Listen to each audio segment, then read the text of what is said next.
equinoccio.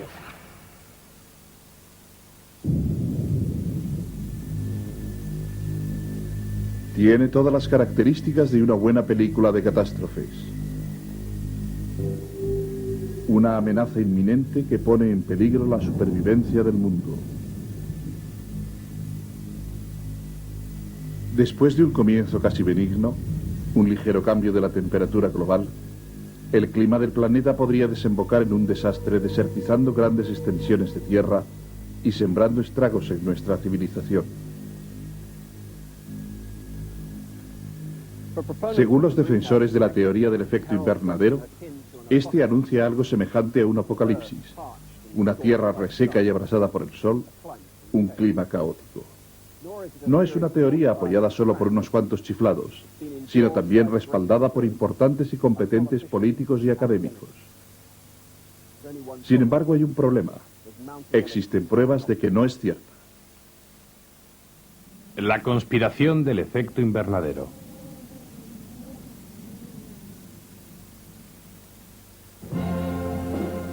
De hecho, en lo que a meteorología se refiere, nuestra impresión es a menudo errónea.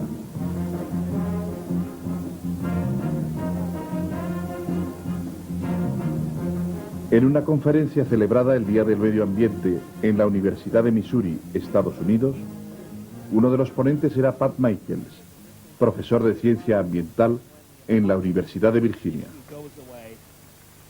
Comenzó su alocución planteando al público compuesto predominantemente por científicos en qué se había diferenciado el verano de 1988 de cualquier otro verano en Missouri. La estimación general es que en 1988 Missouri registró una media de 1 grado centígrado por encima de los veranos normales. En realidad, la media de la temperatura fue más baja de lo normal. No solo han fallado en la magnitud, sino también en los signos más y menos. He dado esta conferencia unas 120 veces en lugares en los que hizo más frío de lo normal en 1988, como ocurrió en la mayor parte de los Estados Unidos, y todo el mundo apreció que había hecho más calor. Creo que todos ustedes son individuos muy inteligentes, por eso están aquí. Así que, ¿de dónde han sacado eso? Me gustaría saberlo. La idea de que un calentamiento es catastrófico ha calado muy hondo entre la gente, hasta el punto de que parece sorprenderse cuando alguien la cuestiona. Pero hay muy pocas pruebas que lo fundamenten. De hecho, hay muchas más que indican lo contrario.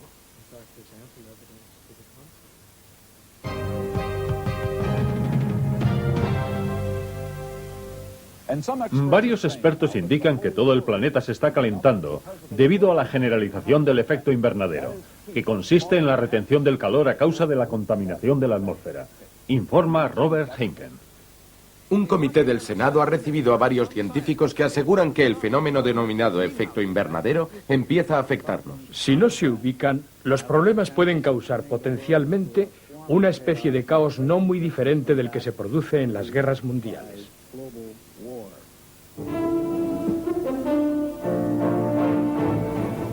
Datos procedentes de satélites han convencido a la mayoría de los científicos de que la temperatura media ascenderá entre 2 y 5 grados centígrados el próximo siglo. ¿Pero hay alguna prueba real de un desastre inminente? No.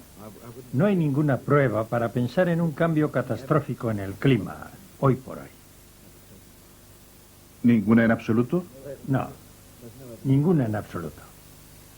La teoría del efecto invernadero se basa en 4 pilares. Por una parte, las pruebas objetivas. En primer lugar, el índice climático del planeta muestra que tanto la temperatura como el nivel del mar han aumentado. En segundo lugar, el dióxido de carbono ha sido la causa principal de estos cambios. El tercer pilar no se basa en pruebas de hechos pasados o presentes, sino en predicciones de modelos climáticos que vaticinan un aumento de entre 2 y 5 grados de la temperatura global debido a la duplicación en el nivel de dióxido de carbono. Y por último, el dato físico real ampliamente reconocido que prueba que el dióxido de carbono es un gas propio de invernaderos y su incremento derivaría en un aumento de la temperatura general del globo. De manera que empecemos con el primer pilar y los datos sobre el índice climático de la Tierra. No es fácil hacerse una idea precisa de lo que está sucediendo con la climatología del planeta. Las pruebas se basan en miles de mediciones puntuales que se toman cada hora de cada día en diferentes estaciones meteorológicas a lo largo y ancho del mundo. Podría ser en Basildon, Phoenix, Calcuta o Buenos Aires, pero las técnicas son las mismas. Además de las mediciones de temperatura, cada estación meteorológica recoge datos sobre las horas de luz solar y la pluviometría. Partiendo de estas mediciones, 60.000 diarias, 22 millones anuales, los meteorólogos tratan de discernir lo que está sucediendo con el clima de la Tierra. El análisis de los cambios de temperatura en los últimos 100 años, llevado a cabo por el equipo de la Universidad East Anglia del Reino Unido, ha desempeñado un importante papel en favor de la teoría del efecto invernadero. A lo largo de los últimos 100 años aproximadamente, se ha producido un aumento en la media de la temperatura global de alrededor de medio grado centígrado. Eso no parece gran cosa, pero supone un cambio muy significativo e importante. Pero estas conjeturas no son aceptadas universalmente. Richard Lynchen es profesor de meteorología dinámica en el Instituto Tecnológico de Massachusetts, en Boston. Creo que a la mayoría de los científicos que conozco les resultaría difícil opinar sobre este dato tal y como se presenta. Estoy convencido de que no se puede afirmar rotundamente, solo con este dato aislado, que el hombre haya provocado el aumento de la temperatura del planeta. La recogida de datos plantea una serie de problemas. El primero es que las estaciones meteorológicas no están uniformemente distribuidas. La Tierra ocupa solamente alrededor del 32% de la superficie del planeta. Al realizar los promedios totales, se presupone que ese 32% representa el total. Por ejemplo, la isla Santa Elena representa 1/3 del océano Atlántico, lo cual es bastante cuestionable. Además de su irregular distribución, las estaciones meteorológicas suelen estar situadas en ciudades. En Phoenix, por ejemplo, la estación meteorológica no solo está ubicada en medio de la ciudad, sino que además está cerca de las pistas aéreas, rodeada por hectáreas de terreno asfaltado. Aquí, la temperatura nocturna puede llegar a ser 10 grados superior a la de los terrenos adyacentes, ya que el asfalto retiene el calor.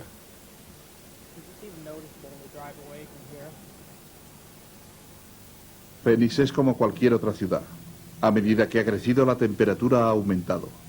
Dado que muchas de las estaciones meteorológicas mundiales están situadas en ciudades, el índice de temperatura está potencialmente amenazado por el fenómeno del aislamiento térmico urbano. Hemos podido detectar el aislamiento térmico incluso en ciudades de solo 300 habitantes. Tan pronto como se empieza a sustituir la vegetación natural por cemento, se produce una especie de distorsión en el proceso climatológico. Es un efecto que puede llegar a incrementar 2 o 3 grados. Ante este problema, cabe preguntarse hasta dónde puede llegar el aumento de temperatura en el futuro. Yo pienso que no sería más que 1, 2 o 3 grados. El Dr. Bolin ha estudiado los efectos del aislamiento térmico urbano en cientos de ciudades estadounidenses. Hay que ser prudente al hablar de aumento de temperatura en la Tierra. En muchos casos podría tratarse simplemente de un aumento de temperatura urbano. El profesor Wigley defiende su teoría y minimiza el efecto del aislamiento térmico urbano. Podemos calcular el alcance de ese efecto y creemos que es mínimo. Es cierto que es reducido si consideramos la extensión total afectada por la urbanización. El problema es que la mayoría de las mediciones provienen de estas áreas. La gran mayoría de las estaciones meteorológicas se encuentran ubicadas en ciudades, ¿no es así? Gran parte de ellas sí. Hay varias maneras de abordar el problema. La forma más obvia es eliminar los datos de estas estaciones del cómputo general utilizado para calcular la temperatura en grandes áreas. Pero probablemente habrá ciudades en las que no se disponga de datos sobre la temperatura exterior y es muy difícil saber si se ha producido o no aislamiento térmico. Sí, es cierto. Es un aspecto que se está investigando y todavía es motivo de preocupación. Los resultados del Dr. Bolin parecen justificar esta preocupación. Tuvimos en cuenta 1000 estaciones de pequeñas ciudades en los Estados Unidos que por término medio no superaban los 5.800 habitantes. Estudiamos los cambios de temperatura en este siglo y descubrimos que la mayor parte de los Estados Unidos se ha enfriado, y no al contrario.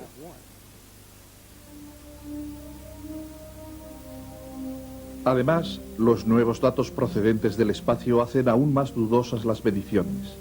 Hasta hace poco no había más alternativa que confiar en los termómetros y en los globos sonda. Pero ahora por primera vez los satélites constituyen otra fuente de información. En el Centro Espacial de la NASA, el Dr. Spencer ha elaborado, gracias a los datos de los satélites, instantáneas de la temperatura global, equivalente cada una de ellas a decenas de miles de mediciones de termómetro. En febrero de 1983, las áreas más cálidas eran el sur de África y Australia. En agosto, se habían desplazado hacia el norte del hemisferio. Hemos descubierto que podemos determinar el promedio de la temperatura atmosférica con un alto nivel de precisión, incluso para un mes concreto. Nuestro margen de error es de 0,01 de grado por mes. A diferencia del termómetro, la información del satélite es uniforme y no registra el efecto de aislamiento térmico urbano. En el último decenio, el índice del termómetro ha mostrado una clara tendencia a aumentar, pero según la información del satélite, la temperatura había aumentado en la primera mitad de los 80 y había disminuido a partir de entonces. La tendencia del termómetro es solo de 1 o 2 décimas de grado, que no parece mucho, pero supone una diferencia significativa respecto a lo indicado por el satélite.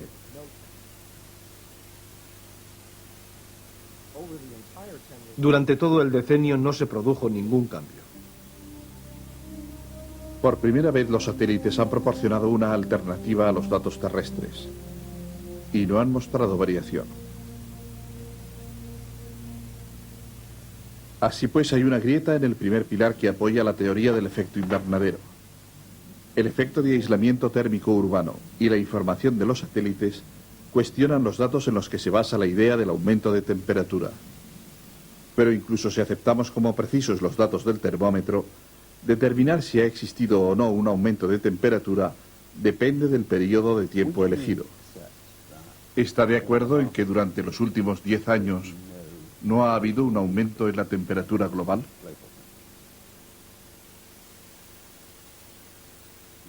No, no lo estoy. Pero es un aspecto que puede resultar irrelevante en el contexto del efecto invernadero. El efecto invernadero es un proceso que abarca un periodo de un siglo. El aumento de temperatura al que se refiere el profesor Wigley se fundamenta en el gráfico de temperatura de los últimos 100 años, que muestra un claro incremento de medio grado centígrado.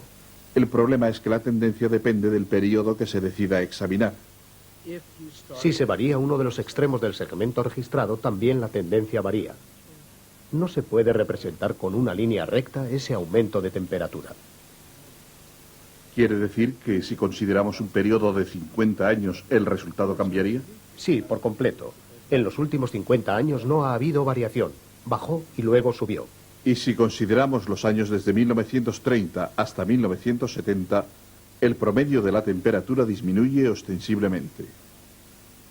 No se dispone de datos para prolongar el gráfico más atrás de los últimos 100 años, pero hay pruebas de que en el pasado ha habido periodos más cálidos que el actual. Documentos medievales demuestran que la vid se cultivaba en toda Gran Bretaña, y se han hallado restos de una especie de escarabajo de la ortiga en York, 1.600 kilómetros al norte de su hábitat natural, el Mediterráneo. De modo que si dispusiéramos de datos de los últimos 1000 años, quizá resultase que la temperatura ha disminuido en lugar de aumentar. Las dudas sobre los datos y los problemas sobre la base temporal han inducido al Dr. Izzo, que ha estudiado los efectos del dióxido de carbono en el clima durante los últimos 20 años, a descartar la teoría de que el mundo aumenta de temperatura. Hay gente que afirma que podría haberse producido un aumento de medio grado centígrado en el último siglo. Es poco convincente. Si consideramos la realidad, digamos los últimos 100 o 150 años, no se ha producido aumento significativo. Quizá más que el ascenso de la temperatura global, han sido las predicciones sobre el aumento del nivel del mar las que han avivado la idea de una catástrofe inminente.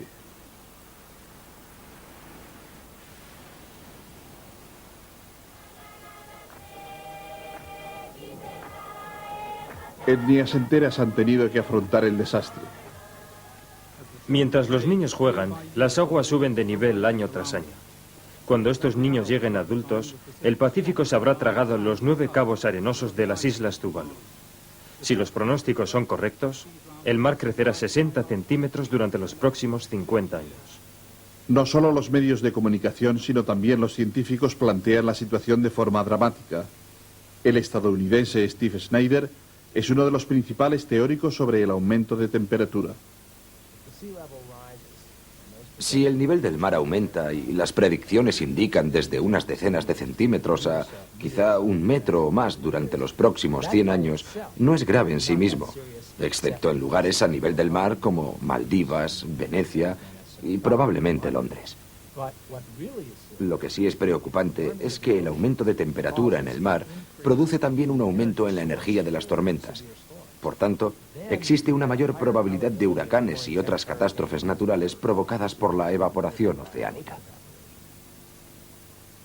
Es particularmente importante en países como Bangladesh, donde se producen ciclones tropicales que incluso actualmente causan la muerte a miles de personas.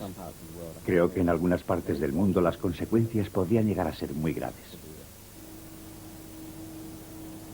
Como sucedía con los cambios de temperatura, los datos sobre el aumento del nivel del mar cuentan una historia diferente. El Instituto Oceanográfico de Cabo Cod, a 400 kilómetros de Manhattan, es una de las organizaciones más influyentes en el estudio del mar. Durante muchos años, el Dr. Aubrey, que dirige la investigación costera en el instituto, ha viajado por todo el planeta para estudiar los cambios en el nivel de las aguas. ¿Podría determinar si el nivel del mar ha aumentado o no durante los últimos 100 años?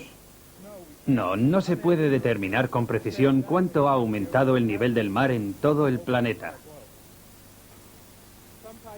Algunas estaciones de medición de mareas muestran un aumento durante largos periodos de tiempo, mientras que otras muestran lo contrario. El problema es que la Tierra, como el mar, también se mueve hacia arriba y hacia abajo, y en algunos lugares desciende bastante deprisa. Por lo tanto, el nivel del mar se mide contra otro nivel también en continuo movimiento, y esto produce gran incertidumbre a la hora de saber cuánto corresponde al movimiento del mar y cuánto al de la Tierra. Por ejemplo, en las Islas Británicas se aprecia el mismo fenómeno a pequeña escala. En la parte norte de las islas el nivel del mar está descendiendo. En el sur está aumentando. Se han considerado promedios de diferentes observatorios meteorológicos y de diferentes periodos de tiempo, y los resultados obtenidos han sido muy dispares. Siempre que se tengan en cuenta datos de diferentes observatorios y de diferentes fechas, se puede llegar a demostrar cualquier conclusión. Creo que es tan difícil saber a ciencia cierta la evolución del nivel del mar en los últimos 100 años que no se pueden extraer conclusiones de utilidad cara al futuro. Partiendo de esas mediciones, no podemos saber qué hacer a largo plazo. Tal vez no sea posible predecir lo que sucederá en el futuro, pero Aubrey no duda sobre los datos actuales. No hay pruebas de que el aumento del nivel del mar se deba al aumento de temperatura. Quizá no sea posible confirmar mediante mediciones directas que el nivel del mar esté aumentando, pero en el 89 parece que sí se produjo un deshielo. Submarinos que pasaron por debajo del polo informaron de que ciertos puntos de la capa de hielo tenían menos grosor que 10 años antes. Pero Julian Paren, del Centro de Exploración Antártico Británico, es escéptico. Únicamente 2 instantáneas con 10 años de diferencia, aun cuando mostrasen un debilitamiento, no serían significativas en comparación con el control a largo plazo de la capa de hielo. Las observaciones submarinas se contradicen con la única prueba fiable, procedente, una vez más, de los satélites, que durante los últimos 12 años han proporcionado imágenes diarias del nivel de hielo en el Ártico y en el Antártico. No se aprecian cambios. Se han producido cambios de un año para otro, pero considerado el conjunto, no se puede afirmar estadísticamente que haya habido algún cambio significativo en la masa de hielo del Antártico. Solo disponemos de datos de los satélites a partir de los últimos años 70. Sin embargo, análisis recientes de la cantidad de sal en muestras de hielo, formado por nieve caída en los últimos 100 años, tomadas en el Antártico, indican que el nivel actual de hielo es absolutamente normal. Cuanto más cerca de mar abierto se toman las mediciones, más contaminada de agua salada se encuentra la muestra de hielo. Está claro que ha habido periodos de 5 a 10 años durante los que la masa de hielo ha sido mucho menor de lo que es actualmente. De modo que los cambios en el volumen de hielo no respaldan la teoría del aumento de la temperatura. Nos sorprende, por tanto, que los defensores de la teoría del efecto invernadero titubeen ante los datos reales que se manejan. Lo que conocemos sobre el efecto invernadero no se basa solo en datos. Los datos son la última manera de probar si los modelos son correctos o no, pero debido a la variabilidad natural del sistema, no se puede decir sí o no. Considerar cada altibajo en los datos registrados es una pérdida de tiempo. Es como intentar adivinar el índice de probabilidades de unos dados teniendo en cuenta unas combinaciones concretas. Hay que considerar los promedios. Yo no confío en el análisis de la evidencia directa. Partiendo del balance climático actual, de las mediciones del termómetro y de los cambios en el nivel del mar y en la masa de hielo, no hay pruebas evidentes de un incremento de la temperatura o un aumento en el nivel del mar. El primer pilar de la teoría del efecto invernadero, la prueba de un aumento de la temperatura, resulta no tener consistencia. Al igual que el primero, el segundo pilar se basa en una prueba climatológica del pasado, pero esta vez para fundamentar la teoría de que el dióxido de carbono provoca un incremento de la temperatura. Cuando la Tierra estaba a menos temperatura hace 20.000 años, en la última glaciación, había un 25% menos de CO2 que durante el actual periodo cálido a partir de la revolución industrial. También había un 50% menos de metano. Así que los periodos fríos tienden a asociarse con menos gases invernadero y los cálidos con más. Pero eso es solo parte de la historia. Nuestro conocimiento sobre la temperatura y los niveles de dióxido de carbono en la era glacial proviene una vez más del hielo enterrado en el corazón de la placa antártica. Las muestras de hielo extraídas a 2.000 metros bajo la superficie nos han permitido echar un vistazo a los últimos 160.000 años. Esta es una muestra de nieve acumulada en 1 o 2 años. En la parte de arriba está la nieve más reciente y en la de abajo, la más antigua. Partiendo de esas muestras, no hay duda de que durante los últimos 200.000 años, los niveles de temperatura y dióxido de carbono han ido a la par. Lo que no está claro es que el dióxido de carbono provoque los cambios de temperatura.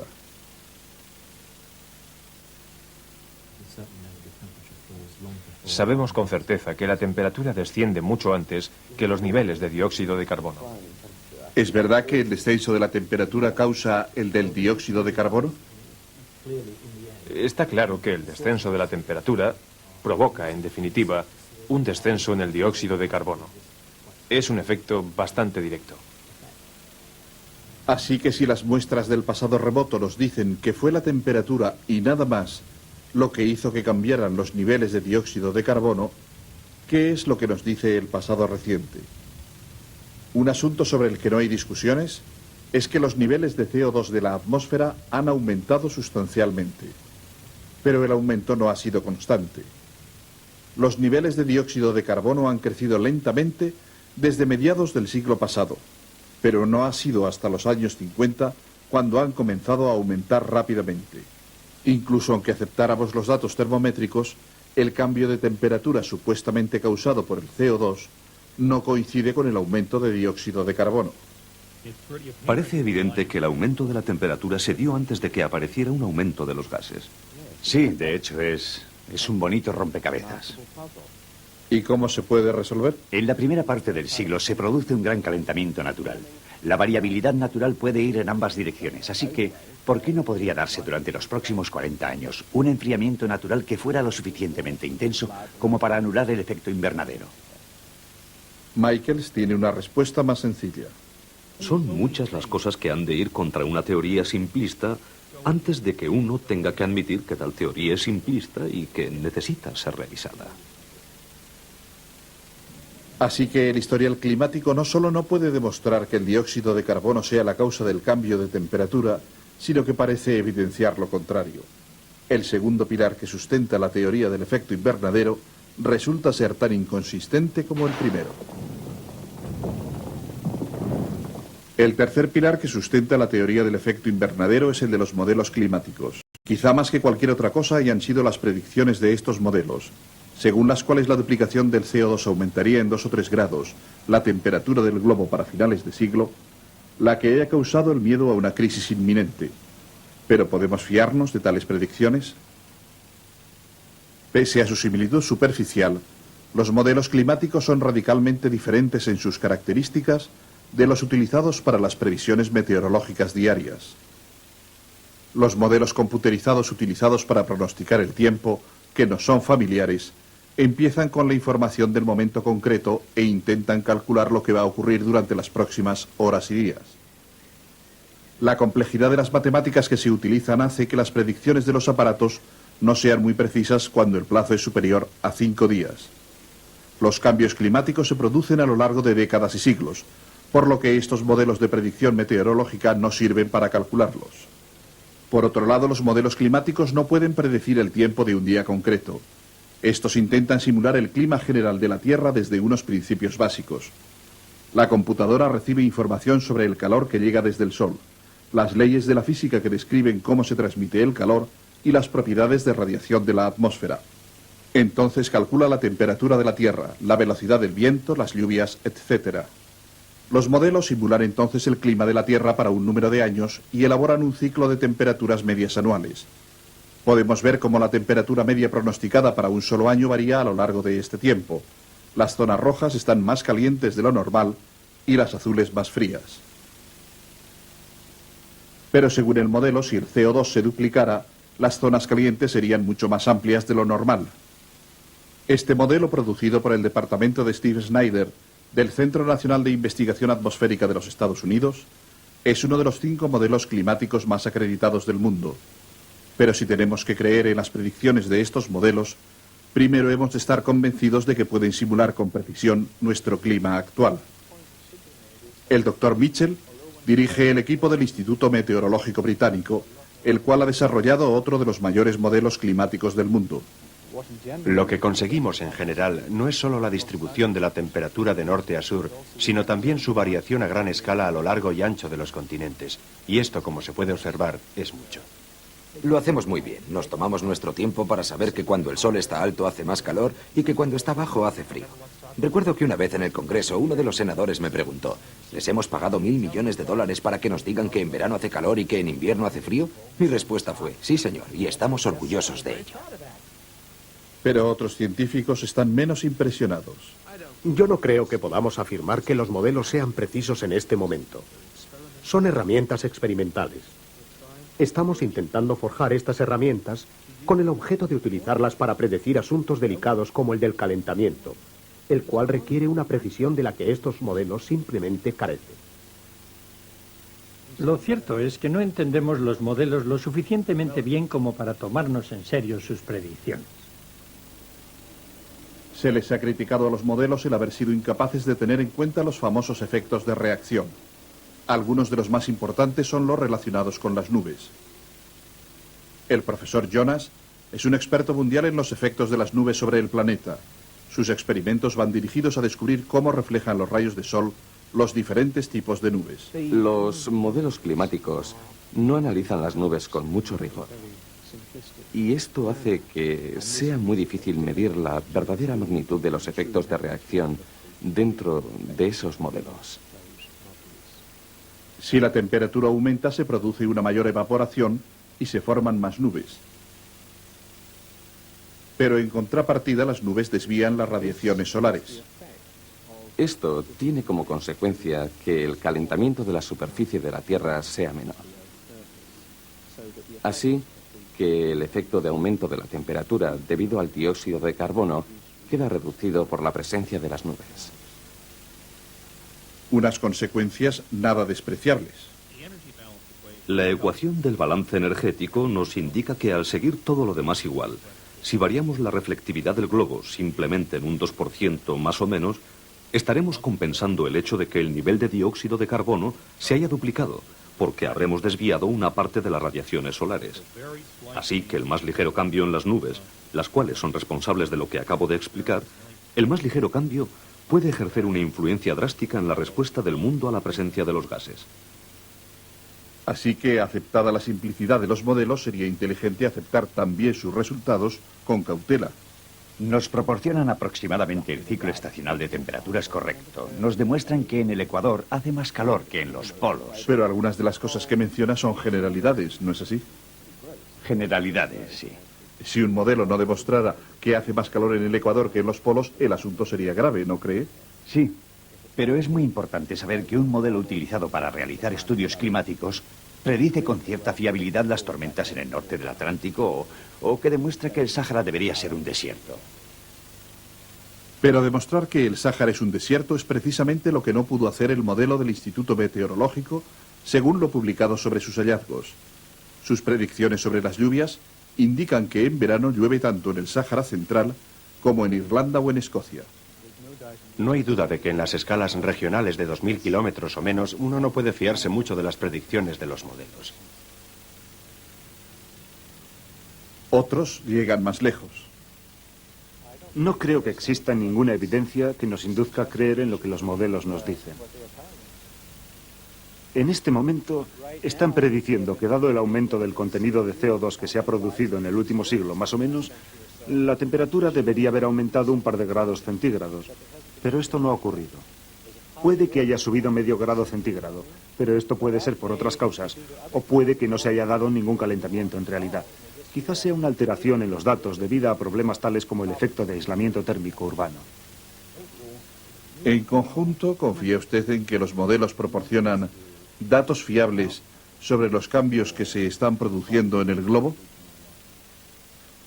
Yo estoy convencido de que los modelos son la mejor vía para intentar determinar cuál será el resultado del aumento de la cantidad de gases. No ha respondido a la pregunta. Sí, he dado otra respuesta. La pregunta es, ¿podemos confiar en este momento en las predicciones que se están haciendo? ¿Puede ser más específico al referirse a las predicciones? La más evidente es la predicción sobre el efecto del dióxido de carbono sobre la temperatura. Para mí es muy difícil Bueno, no estoy seguro de cómo se puede medir la confianza de uno. Debemos ser cautelosos. No es que estos teóricos sean personas incompetentes o torpes, pero hay algo llamado velocidad de la luz que los limita. Por eso efectúan simplificaciones en los modelos. Entonces, ¿por qué hay quien se toma los modelos en serio? No sé por qué hay quien se toma los modelos en serio.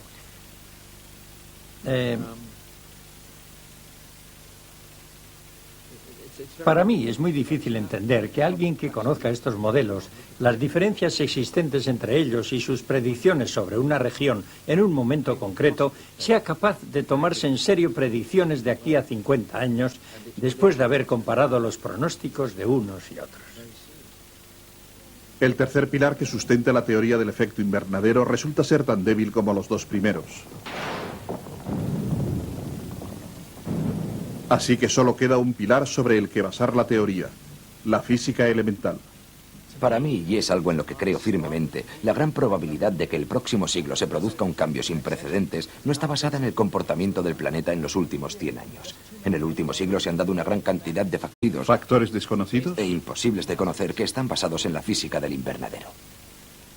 La física del invernadero intenta demostrar que el dióxido de carbono es un gas invernadero que absorbe la radiación reflejada por la superficie terrestre para volver a emitirla de nuevo, causando así un aumento de radiación o de calor que llega a la superficie de la Tierra, y cuyo resultado es el calentamiento del planeta. Conocemos la cantidad de gas invernadero, así como la cantidad de metano que ha existido en la atmósfera en los últimos 100 años. También existen algunos CFCs que son otros gases invernadero. Y sabemos que son todos estos gases los que están provocando un calentamiento. Pero la hipótesis del calentamiento asumida por la física elemental no es aceptada por algunos expertos en física atmosférica. Hay muchas personas, muchos científicos, no solamente gente de la calle, que afirman de una manera absolutamente categórica que si se aumenta el CO2 en la atmósfera habrá un calentamiento. Y yo digo que eso no se puede demostrar. El CO2 no es el único gas invernadero ni el más importante. Los gases invernadero más relevantes son el vapor de agua y otro gas importante, el ozono. Un cierto número de otros gases, como el metano, tienen menor incidencia. Estos gases no solamente absorben la radiación, sino que también la emiten, y son tan buenos emisores como receptores. De hecho, emiten tanta radiación como la que absorben. Además, su forma de absorber y emitir radiaciones varía dependiendo de la atmósfera. Por lo tanto, el proceso radiactivo es sumamente complejo y el efecto que produce un solo gas en la atmósfera no puede ser tenido en cuenta, ya que este gas va unido al resto de los gases. El aumento de CO2 en la atmósfera causará sin duda alguna un mayor descenso del flujo energético de la superficie terrestre, pero no cambiará necesariamente la temperatura de las capas más bajas de la atmósfera. Lo que creo que hará esta energía adicional procedente del CO2 es hacer que se evapore más agua, pondrá más agua en el sistema, y esto tendrá muchas ramificaciones, entre las cuales estarán los efectos radiactivos. Estos efectos, como ya he dicho, tenderán a producir más frío debido a la evaporación del agua, y esto es algo que podemos demostrar. Pero además producirá más nubes, y las nubes causarán otros efectos como el reflejar más radiaciones solares. Así que no es en absoluto demostrable que el aumento del dióxido de carbono en el sistema cause un ascenso de la temperatura. De hecho, podría producir un descenso. No es una opinión aislada. En un estudio sobre los efectos del CO2, el profesor Elsaiser de los laboratorios Lawrence Livermore en California, el mayor centro público de investigación norteamericano, llegó a la conclusión de que la duplicación del CO2 tendría escaso o nulo efecto sobre la temperatura de la superficie terrestre, o que en todo caso provocaría un enfriamiento. Los efectos de la radiación de los gases invernadero se complican aún más con las corrientes de convección que transportan el aire caliente del suelo a mayores alturas. Si ponemos los gases invernadero cerca del suelo y las corrientes de aire hacen que sufran un cortocircuito, estos gases no contribuirán al calentamiento. Si ponemos una gran cantidad en el suelo y hacemos que una pequeña parte se desplace hasta arriba, donde el calor ha sido transportado por las corrientes de convección, podría darse un enfriamiento aunque la cantidad de gases invernadero hubiese aumentado. No hay una relación simple y uniforme entre la cantidad total de gases invernadero que existen en la atmósfera y la temperatura del suelo. En cualquier caso, no sabemos lo suficiente sobre el comportamiento de la atmósfera como para predecir el efecto que causará un cambio en los niveles de CO2 con una mínima posibilidad de acierto. Incluso el último pilar que sustenta la teoría del efecto invernadero, la física elemental, resulta ser tan inconsistente como el resto.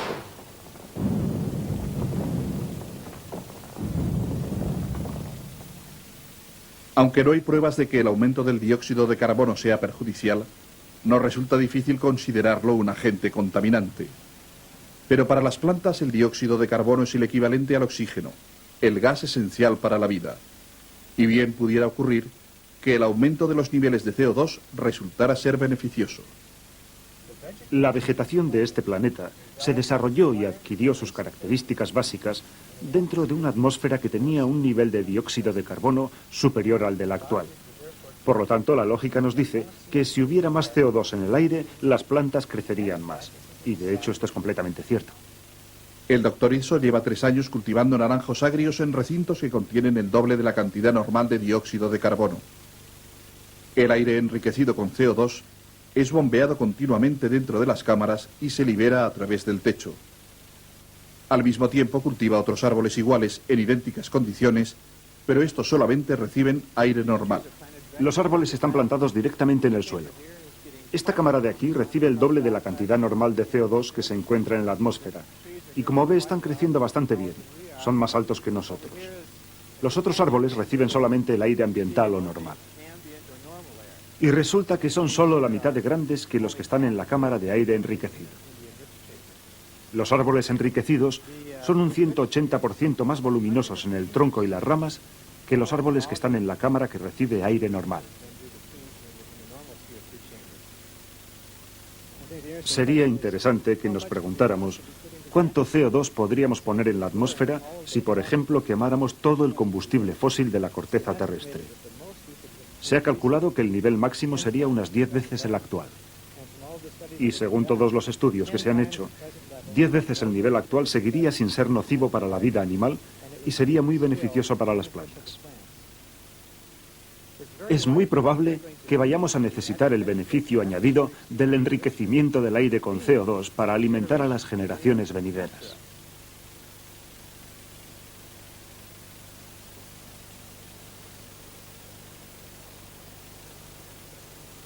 Si existen pruebas concretas sobre los beneficios del CO2 y sus efectos perjudiciales son cuando menos dudosos, ¿cómo hemos podido tomarnos tan en serio todas esas habladurías sobre una catástrofe? Al fin y al cabo, apenas han pasado 15 años desde la afirmación de que una catástrofe muy diferente iba a asolar el planeta. La amenaza de una gran congelación está siempre presente. ¿Reclamará una nueva glaciación nuestras tierras y enterrará nuestras ciudades del norte? ¿Estaba enterrada la isla de Manhattan cuando los grandes glaciares poblaban el valle del río Hudson?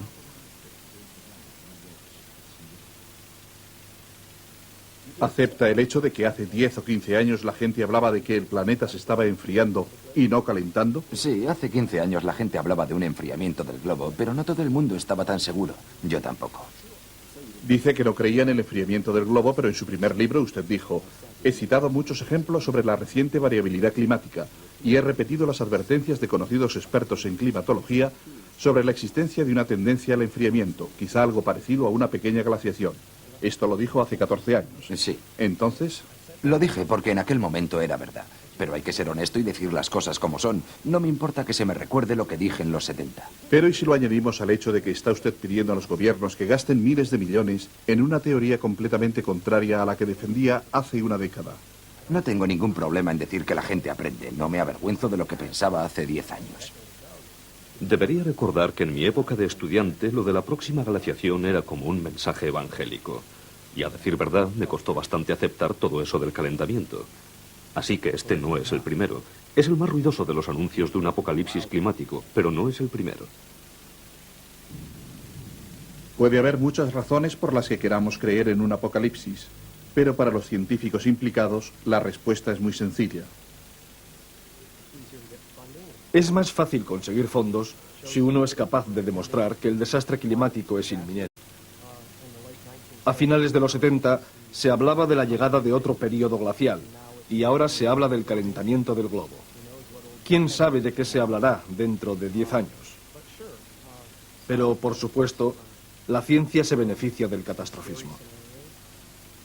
Mucha gente se está haciendo muy famosa, muy conocida y recibe mucho apoyo económico, porque habla del efecto invernadero como si se tratara de un desastre. Yo sospecho que ante una crisis como esta es más fácil en general conseguir fondos para la profesión. Yo no creo que las ayudas económicas influyan directamente sobre la naturaleza de la investigación o sobre su enfoque. ¿E indirectamente? Bueno, le pondré de ejemplo mi propia organización.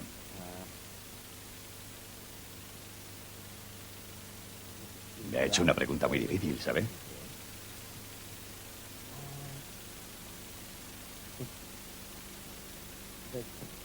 Bueno, mi organización cuenta con un solo científico becado permanentemente por una universidad, que soy yo. Tengo una docena de investigadores, licenciados en física, que trabajan en la unidad de investigación climática y sus sueldos provienen de las famosas donaciones. Su existencia está condicionada por la mía o por la del equipo. Es la única manera de conseguir ayuda externa. Las ayudas pueden haber animado a que se apoye la teoría del invernadero, pero si uno está en contra, la vida se le puede poner muy difícil. Cuando escribí el primer ensayo en el cual exponía las diferencias entre los modelos climáticos y las cifras que estaba buscando para los trópicos, me advirtieron que iba a ser muy difícil y que probablemente me cortarían las ayudas económicas, y de hecho lo hicieron. ¿Creía que iba a ser así? No, en absoluto. Yo creía que el sistema era tan abierto y honesto que el aportar una nueva idea, una nueva perspectiva al asunto, que pienso que es lo que yo hice en 1979, sería tomado como algo positivo. En fin, así la gente conocería las dos posturas ante el tema y podría darse el debate. Quizá la teoría del invernadero haya tenido mucho éxito en lo que a la obtención de fondos se refiere. Puede que al decir que la crisis está a la vuelta de la esquina, la gente se haya animado a colaborar económicamente. Quizás sí, yo esté equivocado, pero me parece que les va a salir el tiro por la culata. Richard Lindzen ha dicho recientemente que todo este tema del calentamiento del globo ha empezado a convertirse en un nuevo macartismo. Y el que no se suba al carro del medio ambiente para detener el inevitable calentamiento de la Tierra será condenado al ostracismo por la comunidad científica y por el resto de las comunidades, porque hoy en día no está de moda ponerse en contra de lo que opinan los especialistas en el medio ambiente.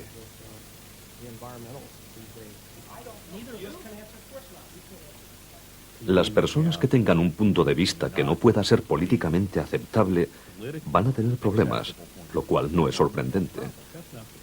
Yo he tenido algunas experiencias con editores a los que he tenido que preguntar por qué han rechazado ciertos trabajos míos. Y esto es algo que me ha ocurrido en más de una revista. Me han contestado que mis artículos están sujetos a una revisión más minuciosa que los de otros. He tenido que oír eso. ¿Y en qué se han basado para rechazarlos? En lo que yo digo en ellos. Bueno, está bien. Yo acepto que piensen así. Ya soy adulto. Ya sé que habría tenido más éxito si hubiese dicho que se acerca el fin del mundo, pero me niego a hacer semejante cosa. Por supuesto, no son solo los científicos. Los medios de comunicación también se benefician de los vaticinios sobre el desastre.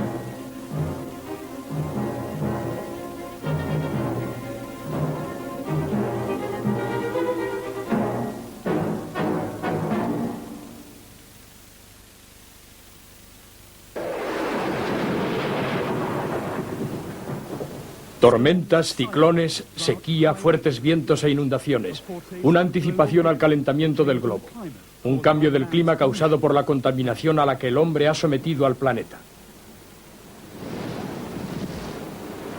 La afirmación de que el clima no ha cambiado no suele aparecer en los titulares, y son los mejores profetas del juicio final los que más veces aparecen en pantalla.